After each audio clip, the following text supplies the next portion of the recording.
Fala galera, sejam bem-vindos a mais um Pode Crer Podcast. Hoje estamos aqui com dois convidados super especiais e falo que o formato tá diferente aqui porque quase não tá cabendo de tanta pessoa aqui. Então se tem muitas pessoas, tem muita unção, beleza? E antes de mais nada, vou pedir aí, Japa, solta a vinheta pra gente.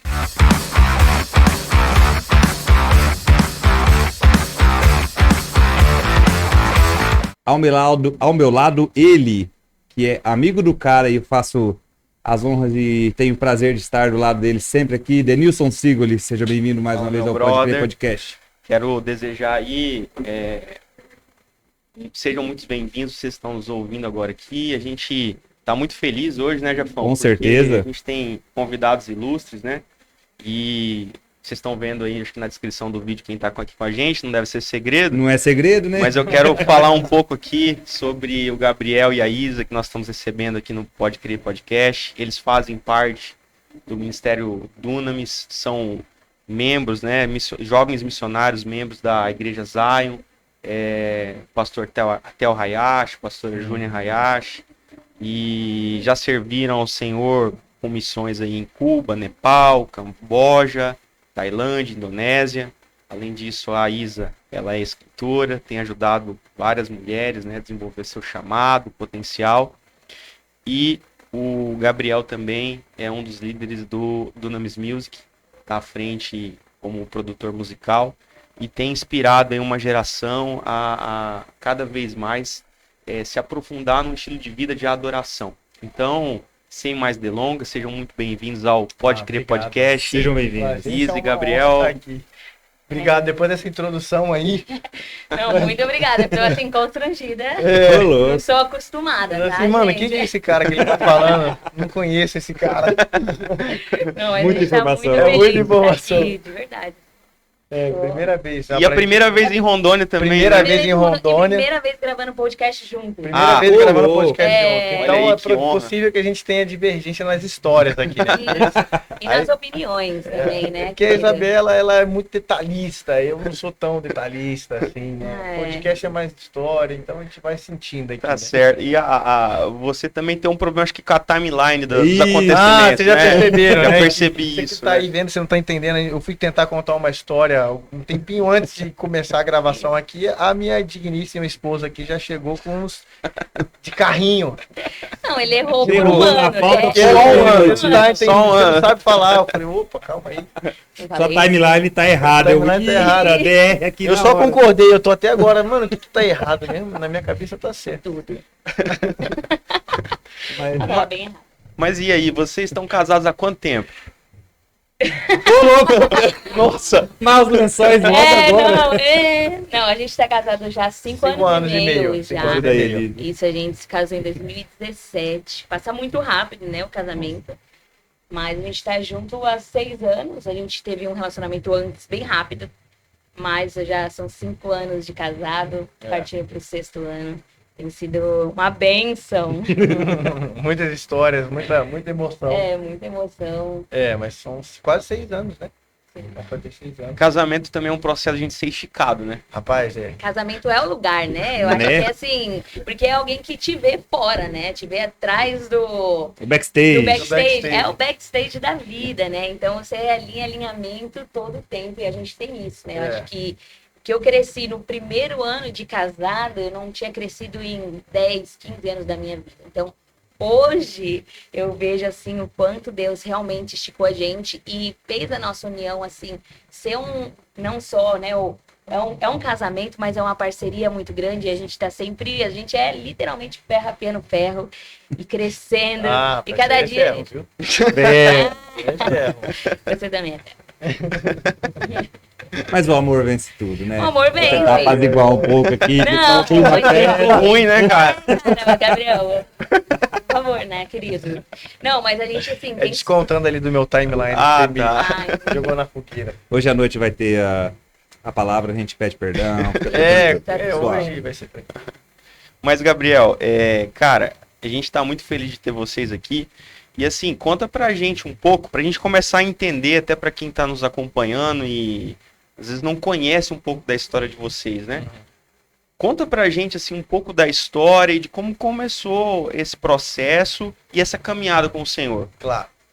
Bom, vou falar de mim. Eu nasci num lar cristão, né? Então, meus pais são cristãos, meus avós, parte de pai, né? Então, meu pai, meus avós, meus tios, os tios dos meus tios, todo mundo é cristão. Então, eu nasci em um lar que tem a base do cristianismo, né? Então, são pessoas, na verdade, até hoje muito firmes, né? São pastores, são envolvidos no ministério e tudo mais. O lado da minha mãe, nem todos eles são cristãos, né? Mas a grande maioria tem essa base no cristianismo. Então, eu nasci no meio desse lugar.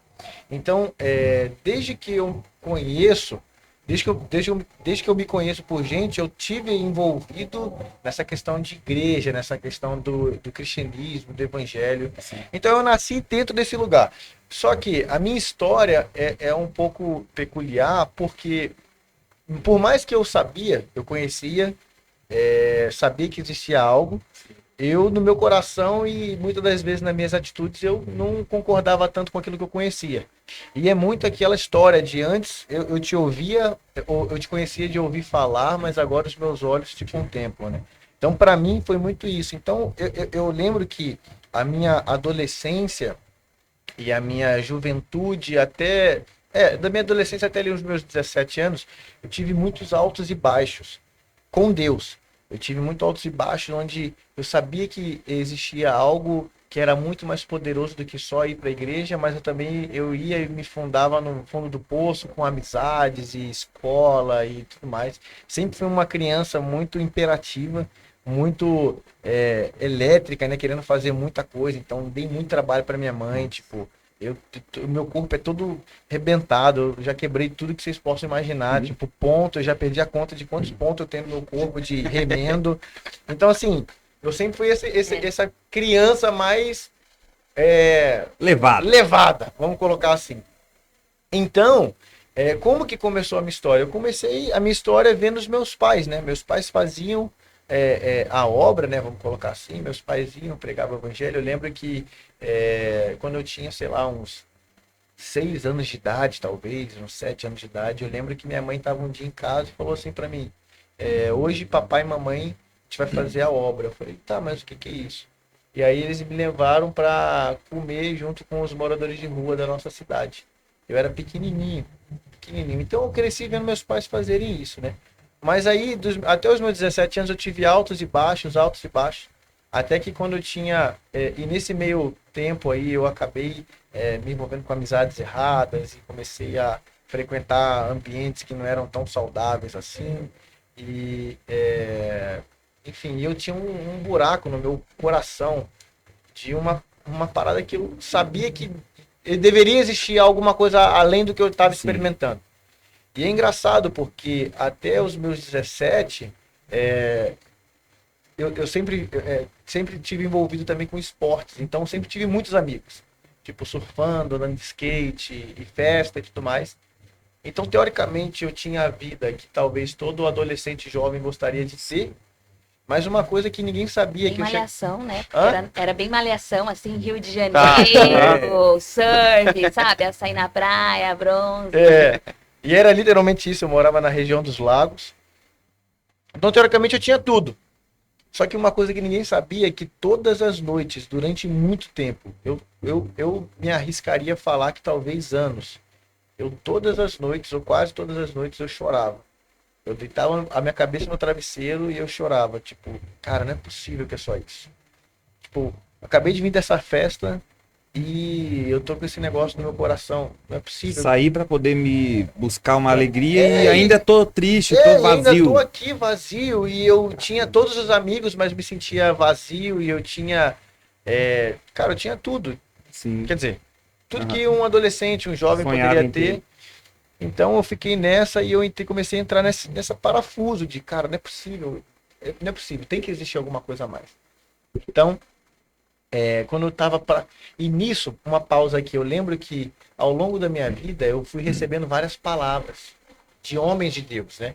De pessoas, eu tava num culto e vinha lá o profeta, não sei das quantas, ou então a irmã, não sei o quê, chegava e falava, não, você é uma criança das nações, você vai fazer isso, você vai fazer aquilo outro. E aí eu tinha uma convicção no meu coração. A Isa sabe bem dessa convicção, que quando eu fizesse 18 anos, era o tempo que eu iria... É meio... Eu não sei explicar isso. Eu não estava vivendo o evangelho.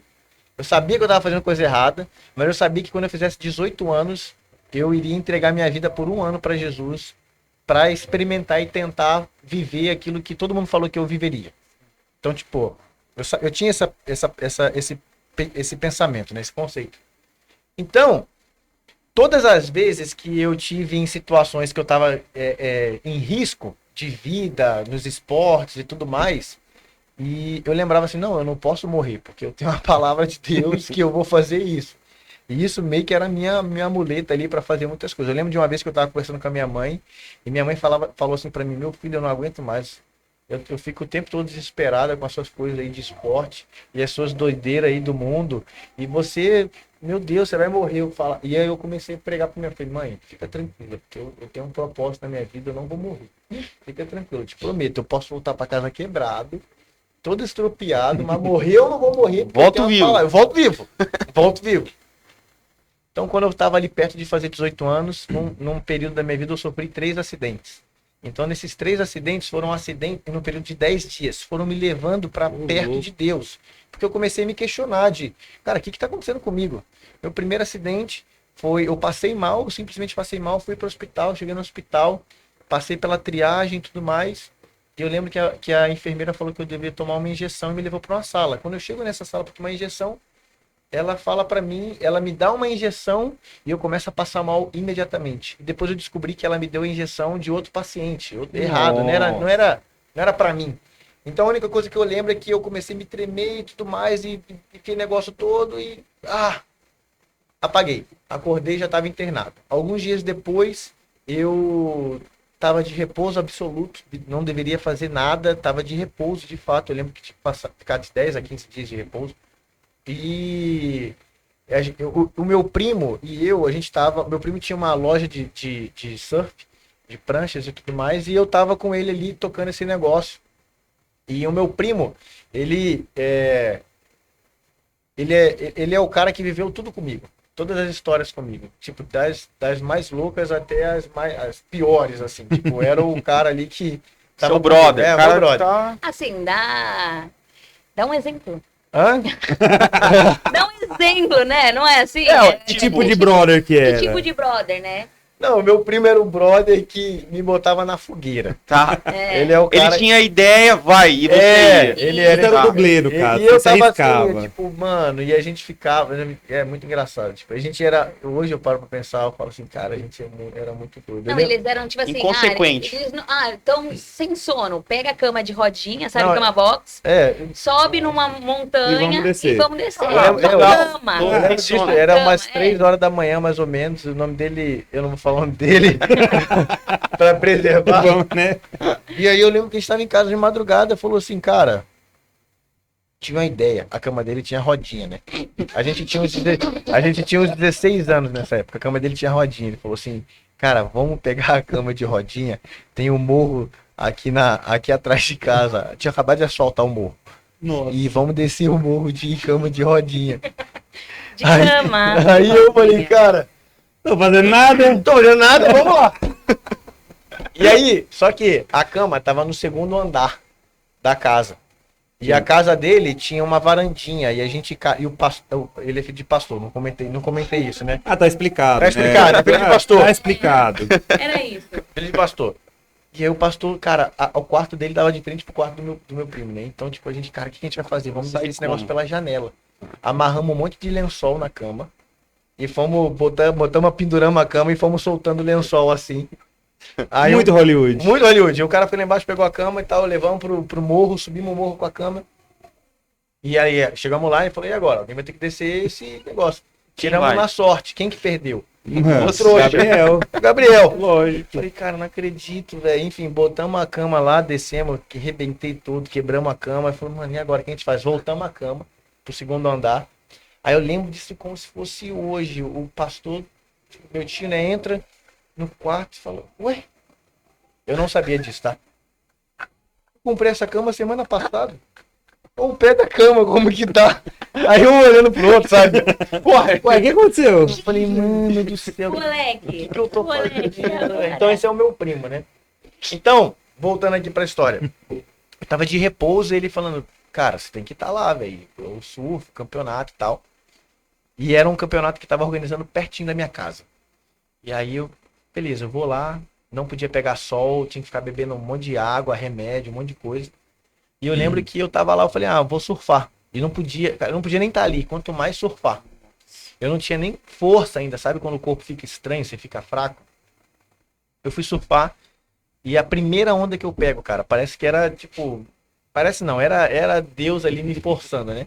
Eu caio, bato e abro minha cabeça. E aí quando eu abro minha cabeça, eu tô assim, cara, não acredito que... Primeiro, nunca aconteceu isso comigo. E segundo, logo hoje, eu tô organizando esse negócio aqui com ele, vai todo mundo saber. Tipo, cara, um maluco maior sem noção. Beleza, eu chego, vou pra ambulância e eu falo assim, moça, por favor, só não me dá ponto na cabeça aí, porque minha mãe não pode saber que eu tô aqui. Então, cara, dá um jeito, cola minha cabeça aí com um super bonde, joga alguma coisa aí, mas não me dá ponto. Não ganhei ponto, colaram minha cabeça. Não ganhou pontos. Não deixei botar a ponta ali, fui pra casa. Aí deu, sei lá, uns 4, 5 dias depois, eu tava na casa desse mesmo primo. E eu parando pra pensar, nossa, a gente fazia muito doideira. E aí, Não. de madrugada, assim, cara, umas 3 da manhã, a gente olha um pra cara do outro e fala assim, cara, e aí? Você tá com sono? Não.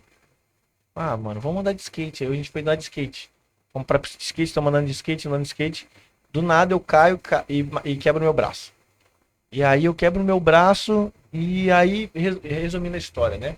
Descobri que meu braço estava quebrado no outro dia, que eu fui pro trabalho e meu braço estava inchando. Depois eu fui no hospital, tirei uma chapa. E eu volto para casa, eu fui pro trabalho, né? Tirei a chapa no dia que eu fui pro trabalho, né? Eu fui pro trabalho, eu trabalhava com fisioterapeuta, ele falou assim, cara, vai lá e tira uma chapa, porque eu acho que teu braço tá quebrado. Eu voltei com a chapa, ele falou, não, realmente teu braço tá quebrado. Já falei ali com a minha chefe, peguei um atestado e fui para casa. Fui para casa, eu chego em casa, eu tô em crise. De, cara, o que tá acontecendo? O mundo virou contra mim. O que eu fiz? E eu tô assim, falei, cara, já sei o que fizeram. Já sei. Fizeram macumba pra mim.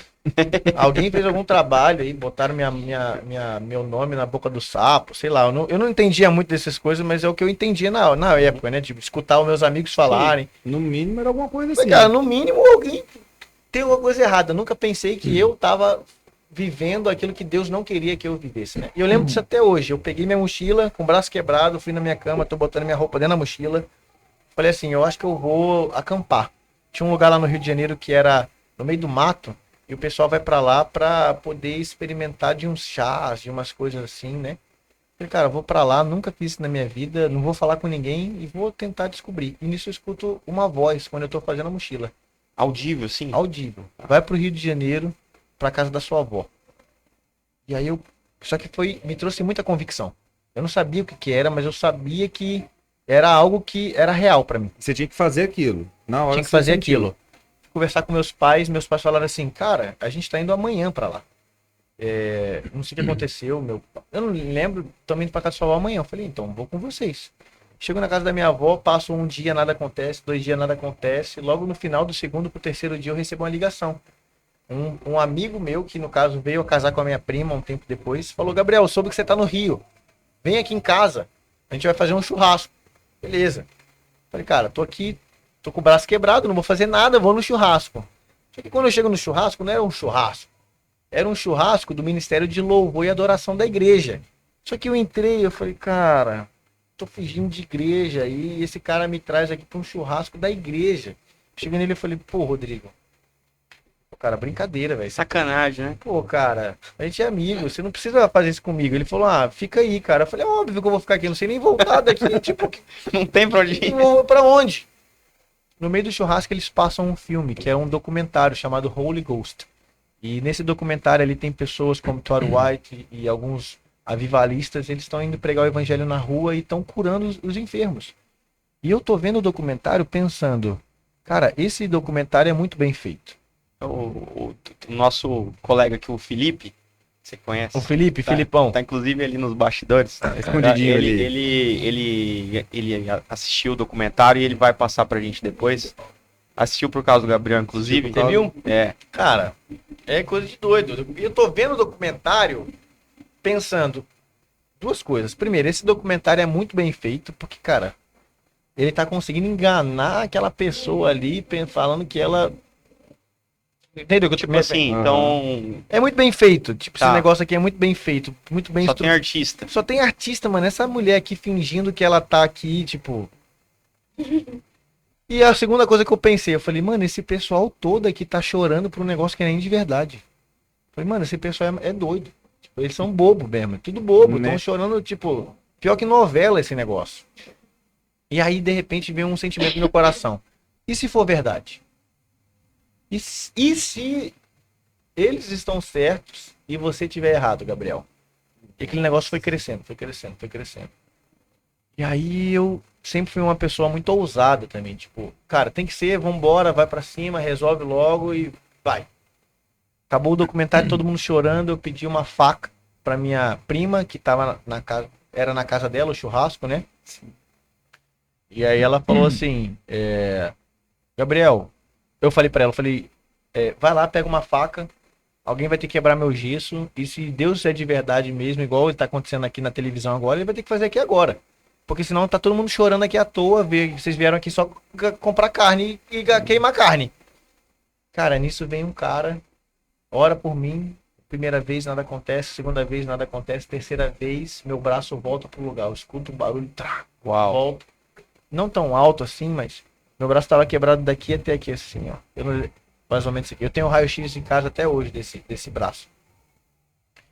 E nisso meu braço volta pro lugar, as dores vão embora, tudo vai embora. Uau. E eu escuto uma voz falando Fortaleza.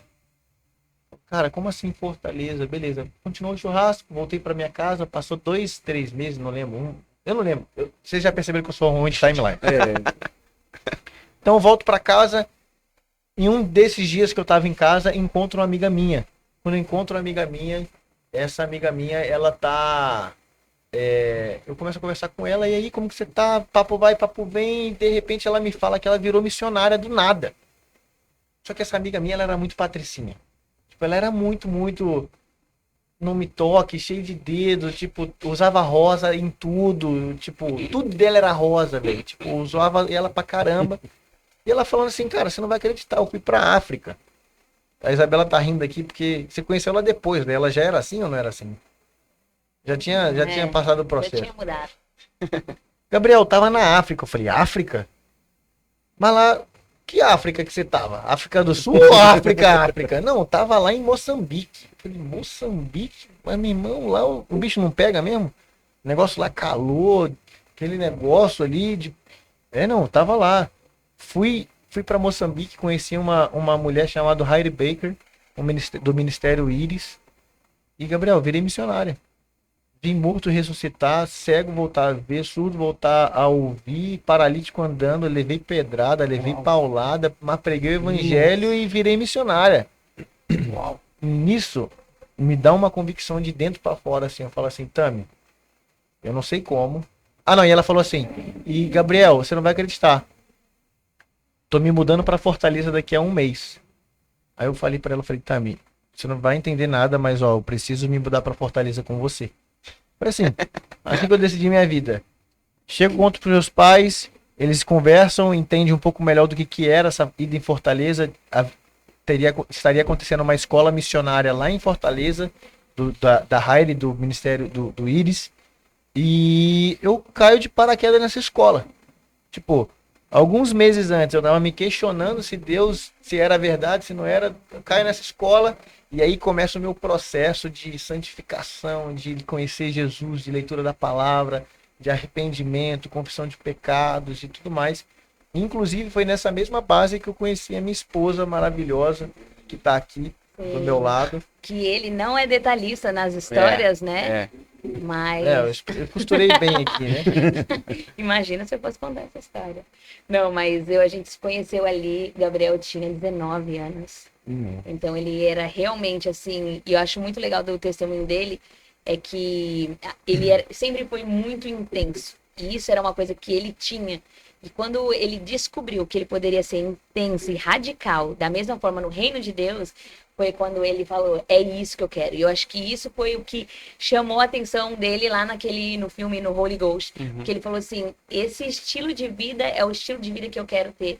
E assim, desde que eu conheço ele, desde os 19 anos, ele tá sempre sendo intenso e buscando mais aprender de Deus e sendo radical.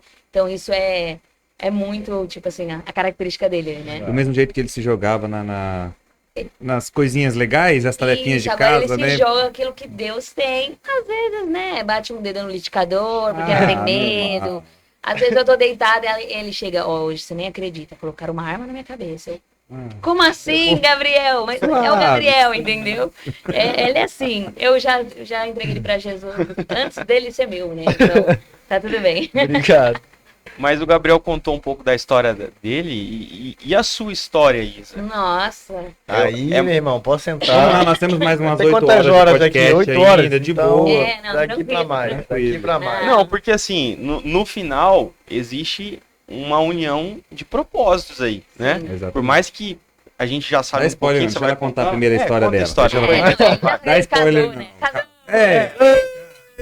Não, mas Não, vai. sim, a gente casou, eu tinha 25 anos, então tem aí um chão antes, né? Mas a minha história é bem chata perto da do Gabriel. Eu não tive Não é muitos chata, acidentes. é menos intensa. Né? Menos intensa, do meu Menos jeito. risco, Menos... menos sangue. É bem menos sangue.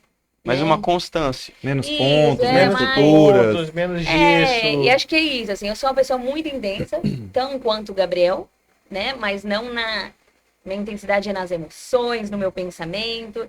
E eu aceitei Jesus com 3 anos de idade. Então, meus pais são pastores. Eu lembro do dia que eu aceitei Jesus, que meu pai falou, olha lá, a igreja, a Isabela tá vindo de novo. Aí todo mundo riu, acho que eu tô vindo muitas vezes aqui. Acho que eu tenho que parar de aceitar Jesus, porque eu já aceitei. E aí foi quando eu tinha consciência, né? Que eu tava aceitando sempre. Sim. Aceitei Jesus e aquilo. Então tem foto minha de 5 anos orando pelas crianças. Tem uma foto minha de 95. Tudo bem, né? A minha idade, né? Tá quase, O tá Gabriel nasceu em 96, tá, gente? Então, mas tem foto minha em 95 com um globo do mundo, assim, porque eu já era fissurada em viagem e no mundo, assim, queria conhecer culturas. E os meus pais sempre me incentivaram, né? A ter um olhar transcultural, mesmo morando no interior de São Paulo, com não tantas condições financeiras, a gente sempre teve esse olhar muito fora para fora. Assim.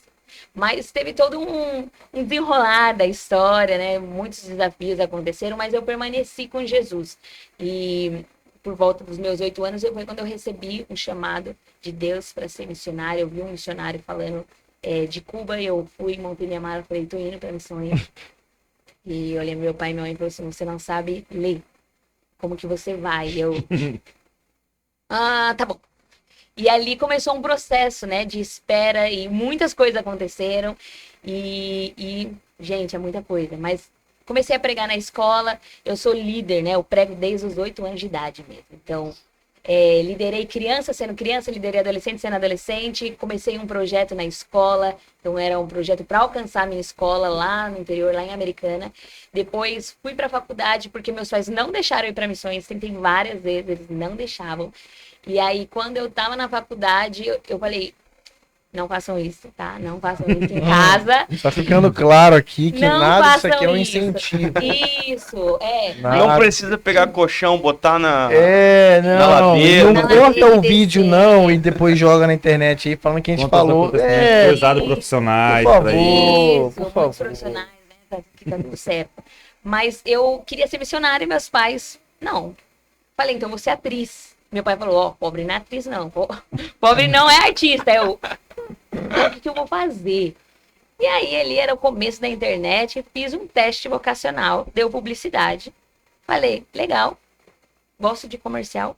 Nunca conheci um publicitário, não sei o que um publicitário faz, mas vou. E aí fiz outro teste. Qual universidade combina comigo? E deu a Universidade Presbiteriana Mackenzie. Não tinha recurso, morava no interior de São Paulo, mas falei, deu no teste, vou fazer. Passei. E aí foi uma coisa assim meio sobrenatural, com 18 anos, saí de casa, fui morar na capital de São Paulo para fazer faculdade. com a intenção de vou fazer essa faculdade porque meu pai quer, mas na verdade o campus universitário vai ser o meu campo missionário. Uau. Eu só pegando aqui também um gancho, assim como a Isabela falou que uma das características que ela sempre viu em mim foi a ousadia, né, de viver a plenitude do reino. Uma das características que eu conheço e reconheço na Isabela desde sempre foi a fé também. A Isabela é uma das pessoas que mais possui o dom da fé que eu conheço. Então, desde pequena, até quando ela fala assim, eu conversei com os pais dela, com a mãe, com o pai, com a avó, e todo mundo fala, não, a Isabela sempre foi essa menina aqui. Então, até esse ponto dela vir para São Paulo com a palavra de uma convicção, ela tinha muita fé. Uma certeza, né? Uma certeza. Então, ela sempre foi isso, né, Bi?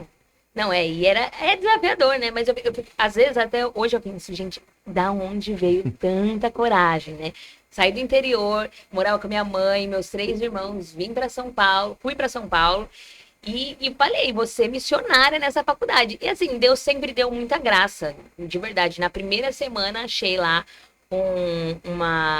uma placa e era missão estudantil, estudante alcançando estudante. Eu falei, é isso aqui que eu vou. Tinha lá na Capela do Mackenzie. Comecei a engajar nessa missão estudantil e em menos de um ano eu era líder daquele movimento, né? E eles tinham mais ou menos de 6 a 9 reuniões na semana. Muitos universitários, eles estavam, tipo, no ápice, assim. Só que eu era crente a vida inteira, né? Só que eu estava muito machucada com a instituição igreja. Então, eu tinha passado, desde os meus 8 anos, eu tinha passado por mais ou menos 4 a 5 igrejas que fecharam por causa de escândalo. Por causa de escândalo, né? Não vou entrar no caso. Então, eu falei assim, se eu fechar uma igreja... Pode falar da denominação? Melhor não. A gente tá Se começando. eu fechar uma igreja processo aí. centenária... Não, eu pensei assim, se eu for para uma igreja centenária e eu fechar ela... A culpa é minha. Então eu falei, vou numa igreja que tem 100 anos aqui em São Paulo, entendeu? Foi mais ou menos isso. Então eu fui pra esse lado e tipo, todo mundo, nossa, mas e o mover do Espírito Santo? Eu falei, não, o mover do Espírito Santo vai ficar comigo só no meu quarto, porque eu não quero fechar mais nenhuma igreja. E não era eu, né? Assim, eu tinha 18 anos, não fiz nada, mas eram pastores, pessoas que não estavam realmente comprometidos com a obra de Deus.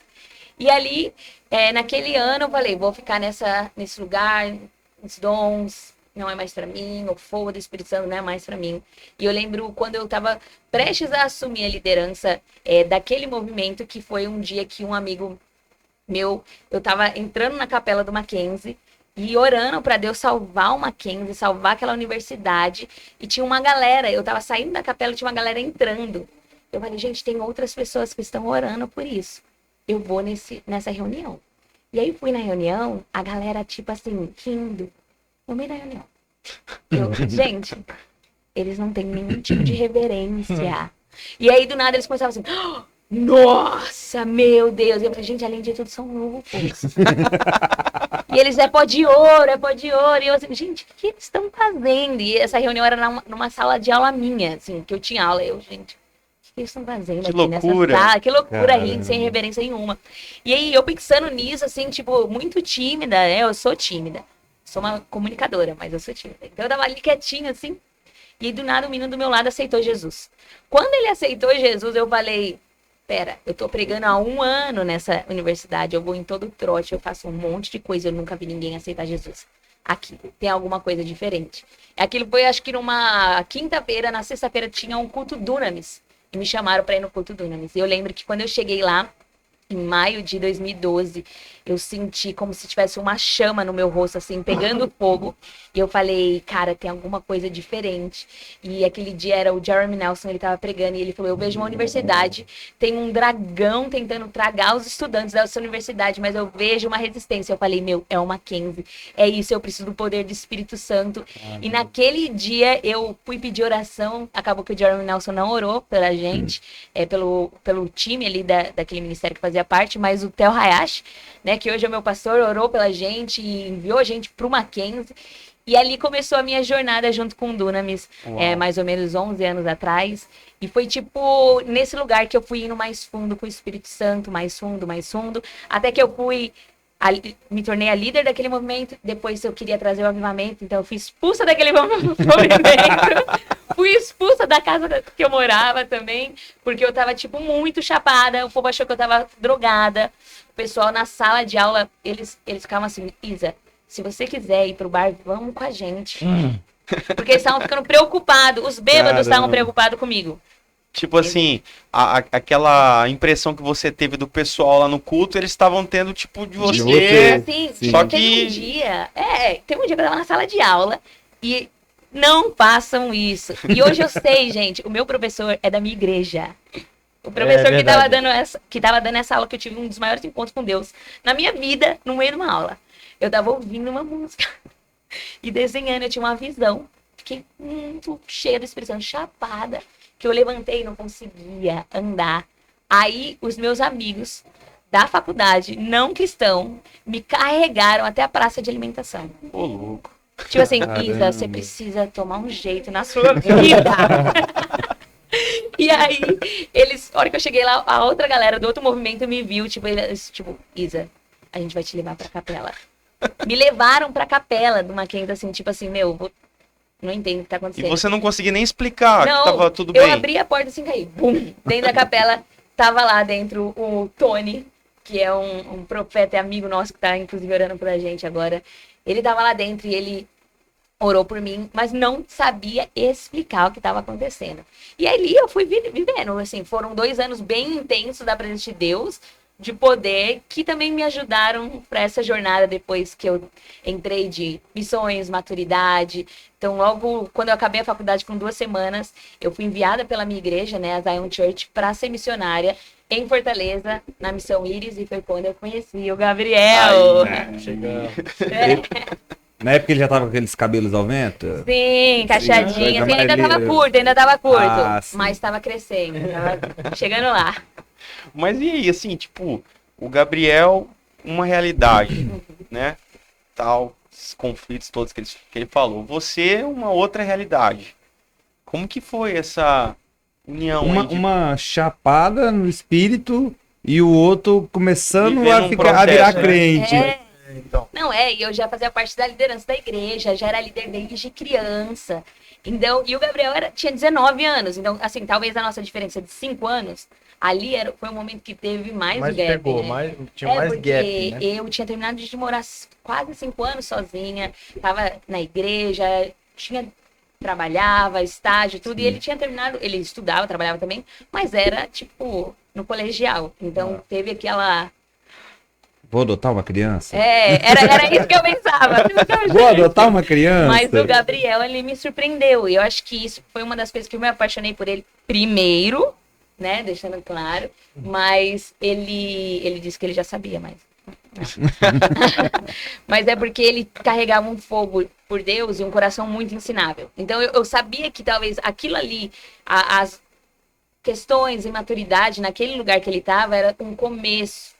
E ele ia voar muito rápido, assim. E foi muito rápido no seu processo de maturidade. E tipo, a gente morava, era no mesmo local, né? Era uma base missionária, então tinha várias pessoas ali nessa base, tinha os quartos e tudo mais, os dormitórios. E a gente tinha as atividades, né? Então a gente constantemente tinha atividades juntos. Então a gente ia para as ruas juntos, ia evangelizar juntos, a gente fazia as viagens juntos. A gente comia juntos. E a Isabela sempre me chamou a atenção pelo caráter dela. Sempre me chamou a atenção por 2 coisas. Antes do caráter, a paixão que ela tinha por Jesus era, e é até hoje, uma das pessoas mais apaixonadas por Jesus que eu conheço. E ela sempre, tipo, refletia isso ao redor, nas pessoas, nas amizades, nas conversas e tudo mais. Então essa é a primeira coisa. A segunda coisa era o caráter dela. A Isabela era muito reta, muito firme no caráter, assim, tipo, sim, sim, sim, não, não, não. Falava a verdade, muito justa, muito honesta, tinha palavra, tinha convicção. E eu ficava olhando assim, eu falei, cara, se um dia eu casar, eu queria que a minha esposa tivesse essas características aqui. Tipo, seja cheia de Deus, ame Jesus e tem um caráter reto. Então foi desse lugar que a gente começou o nosso relacionamento, né? Mas a gente ficou o quê? Quantos meses sendo amigos? A gente ficou 1 ano e meio. 1 ano e meio nessa. É 1 ano. 1 ano. É. De amizade mesmo, assim. E a gente, tipo, como a gente morava junto, eu via tudo, eu via, conhecia a Isabela na real Isabela, tipo, cara, acordar de manhã mal-humorada, mas ela tá lá, tipo, com os frutos do espírito. A gente, na verdade, enquanto a gente era amigo, a gente foi pro Camboja, então passou 2 meses no Camboja, eu, Gabriel e um time, né, nosso time tinha 10 pessoas no total, então ali a gente conhece as pessoas, né, quando a gente vai na fé pro outro lado do mundo, quando a gente tá no vilarejo, na perseguição. Uma pressão muito grande, né? Isso, é uma pressão muito grande, ali a gente foi, tipo, eu fui me apaixonando ainda mais por ele, né? Mas... Porque ali era a prova, né? Ou apaixona ou também já desistia logo. Desistia, porque ainda ele tava deixando o cabelo crescer, o bigode dele já vinha aqui na testa. Nossa, lindo! Não, era assim, tipo assim. Não, era uma paixão muito grande mesmo, né? Era muito grande, era assim, Deus, tem um diamante aí dentro. Eu vou lapidar, eu vou lapidar. A Isabela me falou esses dias que quando ela, antes da gente casar, ela ficava se questionando se eu era bonito ou não. Mal, hein? Caramba. Mas por que tinha dúvida? Porque eu não conseguia ver, né? Ele tinha muito cabelo. Eu sabia que ele tinha um olho verde. Sem brincadeira, gente. Pelos olhos. Foi pelos olhos. Não, a beleza, assim, eu falei, não, ele tem, né? Mas assim, era muito cabelo. Ele tinha a barba, ele como ele não tirava. É porque eu fiz um voto, só pra ninguém pensar isso que eu sou ia maluco. Perguntar exatamente isso, tipo, era um mais... Tipo, quero um ficar voto de ser feio. Quero tá... É sério, você me falou isso. Isso foi depois de ir para as Miss Íris? Foi logo depois que eu fui lá pra escola, eu comecei a... O nosso líder na época, ele é, na verdade. A gente não tá mais com ele, né, debaixo da liderança dele, mas durante a escola a gente estava. Ele era um cara muito intenso por Deus. Muito intenso pelo reino, pelo evangelho. Então ele era o cara que até hoje ele fala assim, cara, quero ser mártir. Então, tipo, quero morrer pelo evangelho, contar o custo, sofro por ele. Ele era esse cara. Então, eu comecei isso foi muito bom para mim, porque eu percebi que eu tava lá na escola, na base, vivendo muita coisa, mas no meu caráter e em Deus, no meu particular, tinha muita coisa que tava tipo, isso aqui tá tudo bem, passa na cota isso aqui. Sim. Essa falhazinha de caráter aqui vai, isso aqui vai, sabe? Uma hora ou outra dá certo. Uma hora ou outra dá certo, ninguém tá vendo e tal, e de repente o Espírito Santo começou a me botar um peso, assim, na consciência, e eu falei, cara, eu preciso fazer um voto. Eu vou fazer um voto de onde eu não vou cortar meu cabelo por 2 anos, né? 2 anos, acho que ele tipo 1 ou 2 anos. Não lembro. Timeline. Você já não cortava há 1 ano, aí você falou, não vou cortar mais. Tipo, alguma coisa. Exatamente isso. Eu já tava deixando o cabelo crescer por 1 ano. E aí, no meio nesse negócio, Deus falou comigo pra fazer o cabelo mais 1 ano. Só que esse 1 ano eu tava deixando crescer por crescer. E depois eu me emendei num propósito. E esse 1 ano eu deixei o cabelo, a barba crescer. Eu fiquei afastado das redes sociais, de tecnologia. Nunca fui muito ligado, mas nessa época eu fiquei mais desligado ainda. Roupa. Eu era uma pessoa um pouco mais vaidosa, então usava roupa simples. E assim, se apaixonar mais por jejum, né? Jesus, né? Jejum, palavra, leitura bíblica. Então, por isso que eu fiz o voto. E aí eu conheci a Isabela no meio do voto. Tipo, no meio Não. Não? Não, a gente já era amigo. É verdade. E ele me avisou que ia fazer o voto. Aí a gente começou a se gostar no meio do voto. Mas aí, tá. Houve ali essa junção de propósito. Vocês ficaram quanto tempo no campo missionário, nesse tempo? Alguns anos, né? Acho que desde o momento que a gente se declarou, noivou, namorou, noivou e casou, foram o quê? 8 meses, 7 meses. Tudo. Missões e casamento. Não, só o tempo que a gente casou. 1 ano e 10 dias. 1 ano e 10 dias, a gente namorou, noivou, casou. Orou, namorou, noivou, casou. Tá, depois que a gente casou, a gente foi pra Tailândia. Isso foi em 2017. 2018 Nepal. 2018 a gente foi pro Nepal. Liderou um time do DTS, do Pine Friends, lá da Dunamis Farm. No final de 2019, início de 2020. Na verdade, 2020 a gente começou a transicionar para poder ficar mais na nossa igreja local em São Paulo, que é a Zion Church. servir a igreja local. A gente também começou a se cuidar um pouco mais da nossa saúde. A gente passou por muita coisa, né? Então, mas a gente ficou direto desde 2015 até 2020, mais ou menos. 5 anos. Bem intensos. Bem Isso. intenso. E como que tem sido esse processo de transição aí, de estar agora envolvido com a igreja local, Uhum. e lá na Zion, como que tem sido? Cara, eu vou falar do fundo do meu coração. Tem sido muito bom. Tem sido, ao passo que tem sido muito desafiador, tem sido muito bom, assim, tipo, é engraçado porque sabe quando você passa por uma situação na sua vida e você se encontra no lugar que você falou sobre isso antes, dando um conselho pra alguém, tipo, quando você estiver nesse lugar, você tem que fazer isso. A gente se encontrou nesse lugar no meio da transição. Antes da transição, a gente sempre falava, né? O melhor lugar que você pode estar é no centro da vontade de Deus. Mas na nossa cabeça, lá no subconsciente, né, a gente pensava, não, o centro da vontade de Deus, para mim, são as nações. É no meio do desconforto, é no meio do dormir no chão, comer comida ruim. Tipo, não que esse seja o padrão e o modelo de missões, mas nos lugares onde nós estávamos, essa era a realidade. Porque o nosso coração sempre foi para os lugares extremos, né? Então a gente queria servir os povos nos lugares extremos, encontrar os povos isolados, não alcançados, isolados. Eu falei já isolados, né? isolados, entendeu? Eles bem isolados. Era bem Bem isolado. Era o isolado. nosso coração, entendeu? Aham. Mas a gente começou a ver que Deus estava transicionando a gente para São Paulo, para a igreja, e isso era desconfortável para a gente, porque na nossa mente, desde o momento da nossa união, por mais que foi tipo 5 anos, né, a gente pensou, isso aqui vai ser pro resto da vida. E Deus estava levando a gente para um contexto ministerial também, mas diferente, um contexto de igreja local, um contexto de discipulado, de servir uma visão maior do que a nossa. Isso foi o desafio, mas foi tipo, tem Com sido, certeza, né, com muito, certeza. muito bom. E eu acho que o começo foi mais difícil, chorava todo dia, não podia ter um apelo missionário que a Nossa, gente já a tava Isabela assim, ó. chorava muito. Eu também chorava muito. Tipo, até hoje a gente sente muita saudade porque é um negócio muito louco, mas assim, é uma paixão pelos povos. Eu acho que isso está no nosso DNA, assim, tipo, cultura nova, povos. E é a Ásia. Não, a gente não tem isso com, sei lá, povos da África ou do Oriente Médio que não são asiáticos, né? Mas a gente tem. Médio Ásia. Não, tudo bem, mas não no contexto do Oriente Médio. É completamente diferente a cultura dessas pessoas do Oriente Médio com a da Tailândia, né? Então, é nesse lugar aqui. A gente está falando de Tailândia, estamos falando de China, estamos falando de Japão, estamos falando de Camboja, estamos falando dessa categoria de pessoas, né? É muito louco, está muito no nosso coração isso. Então a transição foi muito dolorosa, mas no final a gente chegou nesse lugar de, cara, o melhor lugar que eu possa estar é no centro da vontade de Deus. E hoje, o centro da vontade de Deus para mim é em São Paulo, com a Isa, construindo nossa família, se preparando para ter um filho ou uma filha daqui a pouco, servindo a nossa igreja local, servindo o Dunamis através da música no Dunamis Music, compondo canções que vão tocar o Brasil.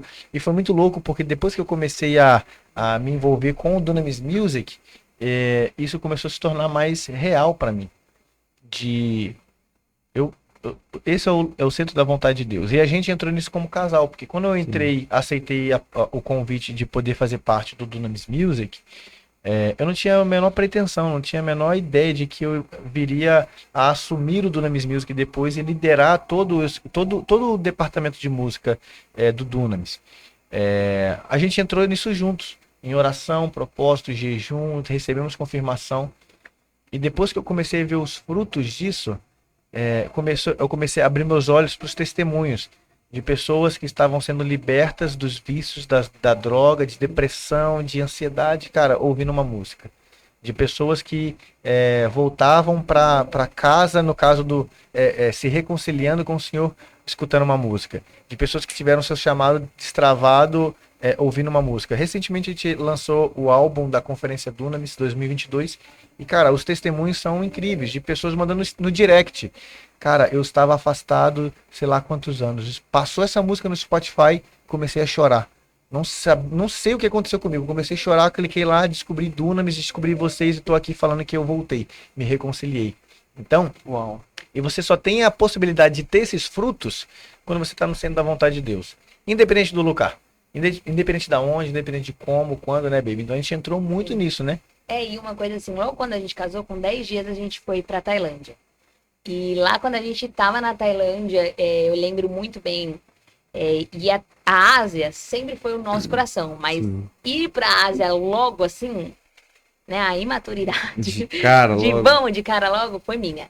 E aí foi quando, às vezes eu acordava de madrugada e o Gabriel tava ouvindo o culto online, né, porque tem... E ele falava assim, eu quero participar do que Deus está fazendo através da adoração no Brasil, meu coração queima pelo Brasil. E aí foi quando ele começou a se envolver mais com a adoração e mais com aquilo que Deus estava fazendo aqui, eu lembrava daqueles dias e falava, Gabriel, também é o seu propósito, sabe? A gente está vivendo também o propósito.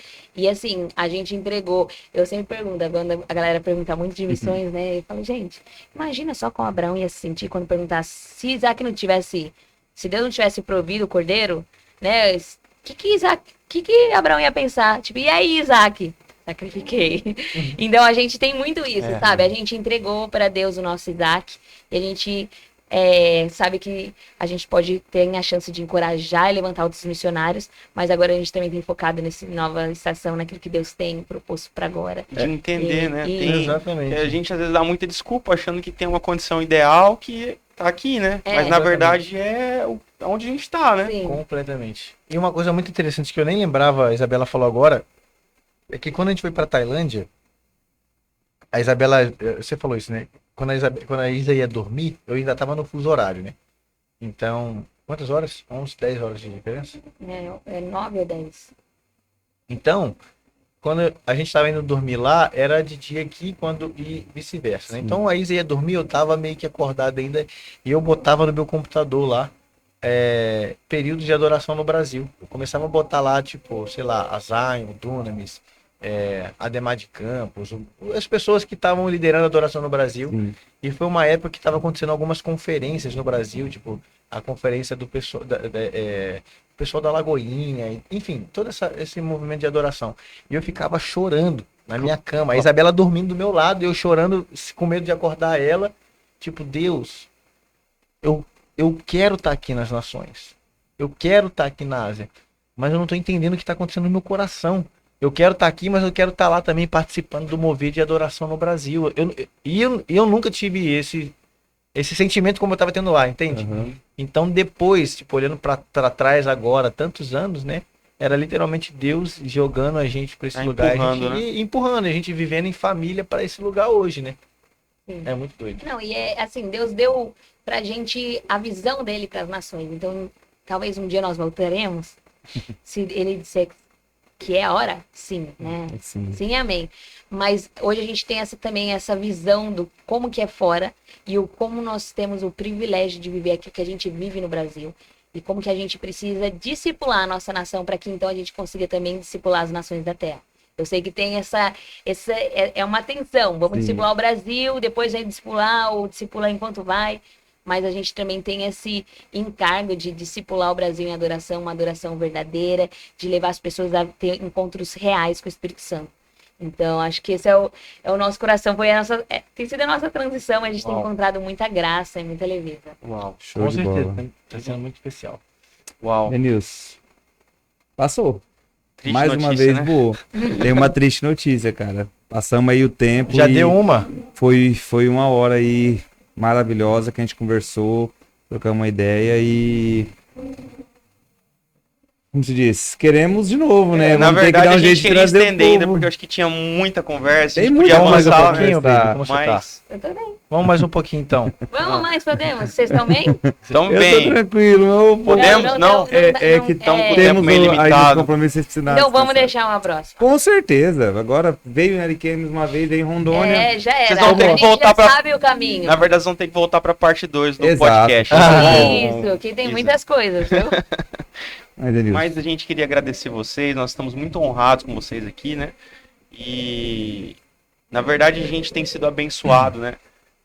Pela vida de vocês, por serem uma extensão também daquilo que o Ministério Dunamis carrega, daquilo que a Zion Church carrega. Então a gente só tem a agradecer. O microfone está aberto para vocês falarem alguma coisa aqui. Já fala Senhor, primeiro? Fala você.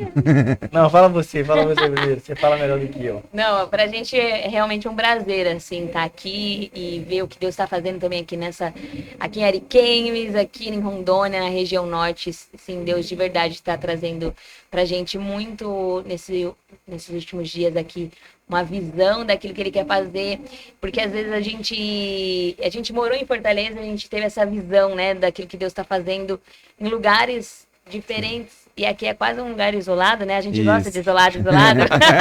Verdade. Mas eu senti muito, assim, que aquilo que a gente está experimentando lá em São Paulo, Deus, ele tá expandindo para o Brasil. Eu vejo muito, assim, a nossa nação em chamas. Então, se você é de Rondônia, se você é de qualquer lugar do Brasil, tá ouvindo esse podcast, tenha fome pela presença, fome pelo encontro com Deus, que Deus, ele tá se derramando, ele tá trazendo a presença dele de uma maneira poderosa para esses dias, para nos capacitar para discipular a nossa nação, né? Então, acho que isso é o que eu tenho sentido, assim, hoje, nesse dia. Uau. E você, Príncipe? Não, pegando o gancho daí, eu só queria também falar, encerrando com isso, né? A Isabela falou sobre discipular a nação. Então, a gente está aqui compartilhando histórias, e a nossa história é muito disso, né? A gente foi para missões, a gente estava muito ali no indivíduo, focando na uma pessoa se convertendo. E Deus hoje colocou a gente num lugar onde a gente sente a responsabilidade que aquilo que a gente faz, ele tá se esticando para a nação, né? A música, o Dunamis Music, é muito disso. Então, e aqui conversando com vocês também, eu sei que a igreja em Ariquemes, o projeto aqui de vocês e tudo aquilo que vocês fazem tem muito essa visão de discipular uma nação. Então eu queria trazer também esse entendimento, né? Porque muitas das vezes a gente, para falar de missões, a gente fala sobre Marcos 16, quando Jesus fala: ide por todo mundo e pregar o evangelho para toda criatura. Mas essa é um dos versículos que falam sobre a grande comissão. Um outro versículo que fala sobre a grande comissão é Mateus 28, que fala: ide também fazer discípulos de todas as nações. Então, por que eu estou querendo dizer isso? Muitas das vezes a gente tem um entendimento da primeira parte do entendimento de grande comissão, que é pregar o evangelho para toda criatura. Toda criatura é indivíduo. Então, como que você discipula um indivíduo? Na vida. É uma pessoa. É o teu relacionamento com aquela uma pessoa. Mas Jesus também fala de fazer discípulo de todas as nações. Como que você discipula uma nação? Cara, você discipula uma nação sendo um discípulo de Cristo no lugar onde você está inserido hoje. Seja na sua faculdade, seja na sua universidade, no seu trabalho, seja na educação, na política, seja em qualquer área. Então, eu só queria trazer esse entendimento também, porque senão a gente muito... Parece que só é missões e só é ser cristão, discípulo de Cristo, o cara que está lá alcançando Sim, esse cara está fazendo isso. Mas também parte da grande comissão, né? A gente está falando isso aqui, grande comissão, que é o que a gente está vivendo hoje. É a razão que a gente está fazendo esse podcast. Esse podcast vai chegar em milhares de pessoas, vão chegar em pessoas que a gente não tem a menor ideia de quem são. Então, isso é discipular uma nação. Então, o meu recado, que eu gostaria muito de deixar para você que está assistindo a gente também, é para você ter esse entendimento. Você ter o entendimento que Deus está te levantando, está colocando algo especial no teu coração. Talvez Deus não está te chamando para você largar tudo e você ir lá para a Ásia, como foi com a gente. Talvez Deus está te chamando hoje para você se posicionar dentro do seu trabalho. Talvez Deus está te chamando hoje para você se posicionar dentro da tua faculdade e você se levantar com princípios bíblicos numa era onde tudo é tão diluído. Então, eu acho que a gente precisa ter esse tipo de conversa, porque se a gente... Imagina, se todo mundo recebeu o chamado de sair do Brasil e pregar nas nações, quem que vai discipular o Brasil? Então, hoje a gente está vivendo essa tensão de... Tem muita coisa que está contra a nossa cultura do reino. Mas por quê? Porque em algum momento a gente tirou a mão. Falhou, né? Em algum momento a gente falhou. Então, qual que é a estratégia de Satanás? Talvez ele não vai chegar e não vai colocar uma faca no pescoço e vai falar assim, cara, nega Jesus. Ele não vai fazer isso. Mas o que ele vai fazer? Ele vai entrar através da arte de entretenimento e vai te diluindo. Vai diluindo o evangelho. Não, tudo bem você fazer isso aqui, tudo bem. Todo amor é aceito. Começa a relativizar. Começa a relativizar. Não, fica tranquilo. Vai diluindo o evangelho. Vai diluindo, vai diluindo, vai diluindo, vai diluindo, vai diluindo até um ponto de, cara, não. Fica tranquilo onde você tá. Tá tudo bem. Não precisa mudar. Não precisa fazer aquilo outro. Então, como que a gente discipula uma nação? Sendo discípulos de Cristo aonde a gente está inserido hoje. Então, o meu recado que eu gostaria muito de deixar, o meu conselho para você é isso. O melhor lugar que você possa estar é no centro da vontade de Deus. fazendo aquilo que Deus te chamou para fazer. E você frutificar nesse lugar, seja na Ásia, seja aqui agora com vocês em Ariquemes, no Pode Crer. Uau. Isso aí. Esse seria o meu recado. Uau, uau. Isa, Gabriel, quero agradecer a presença de vocês, dizer que a porta do Pode Crer Podcast está sempre aberta. Obrigado por tudo. A Igreja Ariquemes agradece por vocês estarem aqui, voltem sempre, tá bom? Muito obrigado mesmo, de coração. E vocês que estiveram com a gente até agora, nos acompanhando, deixa o like, compartilha, manda para todos, que se você conhece aí. E esse foi mais um Pode Crer Podcast.